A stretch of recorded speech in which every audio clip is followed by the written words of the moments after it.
আমার একটাই কথা সবসময় আমি আমার ইয়াং জেনারেশনদের বলে আছি যে এখন আমরা যে কথাগুলো শুনে থাকি ভেজাল খাদ্যদ্রব্য, খাদ্যাভ্যাস পরিবর্তন করতে হবে, আমি কখনো বলি না যে তোমরা সব কিছুই বন্ধ করে দাও, অর্থাৎ তোমরা প্রসেস ফুড খাবে না, ফাস্ট ফুড খাবে না, তা না।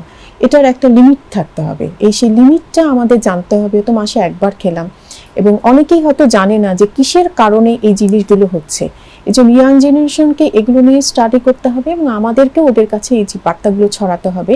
আর সবচেয়ে বড় ব্যাপার হচ্ছে যে আমরা আমাদের স্কুল, কলেজ, ইউনিভার্সিটিতেও আমরা শরীর চর্চা বা আমরা পড়াশোনার পাশাপাশি অনেক জ্ঞানান্বিত করলেও যে শরীর চর্চার প্রয়োজনীয়তা, মানসিক সুস্থতা এবং খাদ্যাভ্যাস পরিবর্তন, এই যে চলাফেরা কেন দরকার, এই জিনিসগুলো আমরা কখনোই এদের কাছে পৌঁছাতে পারিনি। এবং এদের কাছে যতদিন আমরা পৌঁছাতে না পারবো ততদিন আমি মনে করি এই অসুখগুলো বাড়তেই থাকবে। এর জন্য ওদের কাছে আমাদের পৌঁছানোতে হবে এবং ওদেরকেও যাতে সঠিকভাবে পালন করে, সেটা ঘরে ঘরে পিতামাতা এবং শিক্ষক সবাইকে এই অনুসরণ করতে হবে।